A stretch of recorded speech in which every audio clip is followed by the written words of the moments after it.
दिमाग में ये नहीं होना चाहिए कि अगर मैं प्री दे दूँगा उसके बाद जो है मेंस का सिलेबस को कवर करूँगा। प्री मेंस का दोनों को आपको साथ में लेकर के चलना है। क्योंकि आप यहाँ पे देख रहे हो कि जब आपका 6/12/2025 को जो है प्री एग्ज़ाम कंडक्ट करवाया जा रहा है, आपको गैप कितने महीने का दिया जा रहा है? फिर 1/2/2026 को ही वो मेंस का एग्ज़ाम ले लेगा। तो क्या आप 1 महीने में अपने मेंस के सिलेबस को कभी खत्म कर पाओगे? तो नहीं कर पाओगे। इसीलिए अगर आप आईपीएस क्लर्क की तैयारी कर रहे हो, तो आपको प्री मेंस दोनों जो है साथ में लेकर चलना होगा। Hello friends, welcome back to my channel. तो आज की इस वीडियो में आप लोगों को एमपीएस क्लर्क 2025 के बारे में बताऊँगा। इस वीडियो में मैं आपको वो सारी जानकारी डिटेल में दूँगा कि आईपीएस क्लर्क अगर आप इस एग्ज़ाम की अगर आप तैयारी करना चाहते हैं, तो वो कौन-सी चीज़ है जो आपको जानना चाहिए। वो सारी चीज़ें मैं आपको लाइन बाय लाइन बताऊँगा। मैंने यहाँ लिख रखा है हर एक वो चीज़ जो मैं आपको आज बताऊँगा। सबसे पहले मैं आपको आज एग्ज़ाम डेट के बारे में बताऊँगा। आईपीएस ने अपना 15 जनवरी को कैलेंडर आउट कर दिया था, आप लोगों को तो पता ही होगा। फिर जो है मैं आप लोगों को एग्ज़ाम पैटर्न के बारे में बताऊँगा, फिर क्या कट ऑफ है, पिछले साल की क्या कट ऑफ थी 2024 के आईपीएस क्लर्क की, वो मैं आपको बताऊँगा। इस एग्ज़ाम को क्रैक करने के बाद आपको कितनी सैलरी मिलेगी, जिसके लिए आप इतनी मेहनत कर रहे हो, वो बताऊँगा। फिर इस एग्ज़ाम को क्रैक करने के लिए आपकी क्या स्ट्रैटेजी होनी चाहिए, वो मैं बताऊँगा। और फिर आखिरी में मैं आपको सिलेबस बताऊँगा, इस एग्ज़ाम को क्रैक करने के लिए क्या सिलेबस है जो जो आप लोगों को फॉलो करना है। चलिए बिना देरी के सबसे पहले जो है इस वीडियो को स्टार्ट कर देते हैं। सबसे पहले मैं आप लोगों को एग्ज़ाम डेट के बारे में बताना चाहूँगा। आईपीएस ने अपना डेट जारी कर दिया है कि आपकी जो है कौन-सी एग्ज़ाम किस तारीख को वो लेगा। तो यहाँ पे मैं साइड में स्क्रीन पे लगा दूँगा फ़ोटो, वो आप देख लेना अगर आपको नहीं पता है। वैसे मैं वर्बली बता भी देता हूँ आपको। आईपीएस क्लर्क की जो एग्ज़ाम है प्री की, वो आपको 6/12/2025 को ली जाएगी। और जो है 7/12/2025 को भी ली जाएगी, 13 को भी ली जाएगी और 14 को भी ली जाएगी। इन 4 डेट में आपका आईपीएस क्लर्क जो है प्री का एग्ज़ाम आपका कंडक्ट करवाएगा। फिर जो है आपका मेंस का एग्ज़ाम कब होगा, वो होगा आपका 1/2/2026 को। हाँ, आपने सही सुना। आपका जो है मेंस का एग्ज़ाम 1 तारीख को लिया जाएगा 2026 में, दूसरे महीना में। तो ये तो था आईपीएस क्लर्क आपका जो एग्ज़ाम कब लेगा। उसके बाद आपको ये जानना ज़रूरी है कि इस एग्ज़ाम को देने के लिए एग्ज़ाम पैटर्न क्या आती है। एग्ज़ाम पैटर्न मैं यहाँ पे साइड में प्री मेंस दोनों पे लगा दूँगा। वैसे मैं आपको बता देता हूँ। आईपीएस क्लर्क का जो एग्ज़ाम पैटर्न है, वो आपको 2 फेज़ में होगा। पहला है प्री, दूसरा है मेंस। इसमें कोई इंटरव्यू नहीं होता है। आप डायरेक्ट प्री दोगे, मेंस दोगे और आप सेलेक्ट हो गए। और ये एक बात आप ध्यान में रखना कि प्री का जो आपका मार्क है, वो मेंस में ऐड नहीं होगा। प्री आपका सिर्फ़ क्वालीफाइंग नेचर का होता है, वहाँ पे आपको जो है कोई मार्क जो है मेंस में ऐड नहीं होता है। मेंस एग्ज़ाम में जो आप स्कोर करोगे, उसके बेसिस पे जो है आपका मेरिट निकलेगा और उसके बेसिस पे आपका जो है सिलेक्शन होगा। तो प्री में जो आपको सब्जेक्ट आएगा, वो आएगा क्वांट, रीज़निंग और इंग्लिश। इंग्लिश जो आपका 30 मार्क का होगा और रीज़निंग क्वांट जो है आपका 35 मार्क का होगा। हर एक सेक्शन के लिए आपको 20 मिनट का समय दिया जाएगा। और मेंस में जो है आपको 1 सब्जेक्ट और ऐड हो जाएगा, वो है जनरल अवेयरनेस। प्री में 3 रहता है और मेंस में जो है आपको 1 सब्जेक्ट और ऐड हो जाता है, उसका नाम है जनरल अवेयरनेस। मैं यहाँ पे फ़ोटो लगा दूँगा। तो इस तरीके से जो है आपका आईपीएस क्लर्क एग्ज़ाम लेगा। पहला आपका प्रीलिम्स लेगा, प्रीलिम्स में जो है 3 सब्जेक्ट आएगा। फिर आपका मेंस लेगा, मेंस आपका जो है मेंस में आपका 4 सब्जेक्ट होगा। साइड में मैं लगा दूँगा, आप आराम से उसको देख लेना। फिर आते हैं और हाँ, एक बात कि जब आप इस पेपर की तैयारी कर रहे हो, तो आपको जो है प्री और मेंस की एक साथ ही तैयारी करनी है। आपके दिमाग में ये नहीं होना चाहिए कि अगर मैं प्री दे दूँगा उसके बाद जो है मेंस के सिलेबस को कवर करूँगा। प्री मेंस का दोनों को आपको साथ में लेकर के चलना है। क्योंकि आप यहाँ पे देख रहे हो कि जब आपका 6/12/2025 को जो है प्री एग्ज़ाम कंडक्ट करवाया जा रहा है, आपको गैप कितने महीने का दिया जा रहा है? फिर 1/2/2026 को ही वो मेंस का एग्ज़ाम ले लेगा।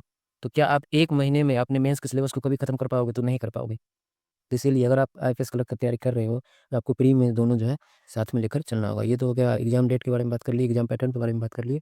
और मैं आपको बता देता हूँ कि इसमें जो है एग्ज़ाम जब आप दोगे तो इसमें नेगेटिव मार्क होती है 0.25 मार्क की, 1/4 नेगेटिव मार्क है।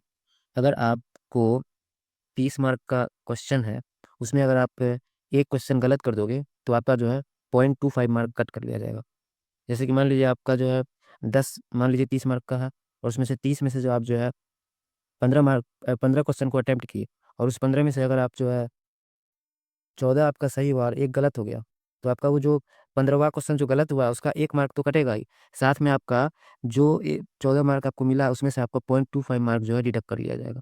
यानी कि अगर आपने 15 क्वेश्चन अटेम्प्ट किए, 15 मार्क अगर आपने अटेम्प्ट किए, उसमें से अगर आपका 1 क्वेश्चन गलत हो जाता है, तो 0.25 नेगेटिव मार्क की वजह से आपका स्कोर हो जाएगा 13.75। तो आप देख रहे हो स्कोर में कितना डिफरेंस आ गया। कहाँ आपको 15 मार्क आता, कहाँ आपका स्कोर 13.75 पे चल गया।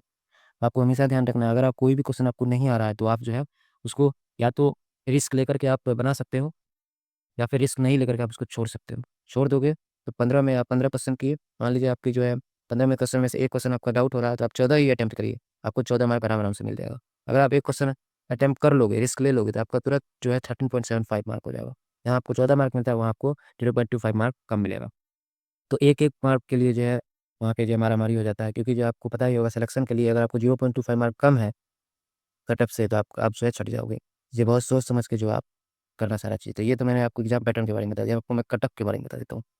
साइड में एग्जाम का जो है प्री मेंस का जो है कट ऑफ साइड में लगा दूँगा। वैसे मैं आपको बता देता हूँ, अगर आप एक क्लर्क की एग्जाम दे रहे हो और आपको प्री क्वालीफाई करना है, वैसे तो यहाँ पे स्टेट वाइज कट ऑफ निकलता है, लेकिन मैं आपको जो है जनरल कैटेगरी के अनुमान से मैं आपको सारी चीज़ें बता रहा हूँ। आप अपने कट स्टेट वाइज का कट ऑफ देख लेना, साइड में मैं लगा दूँगा।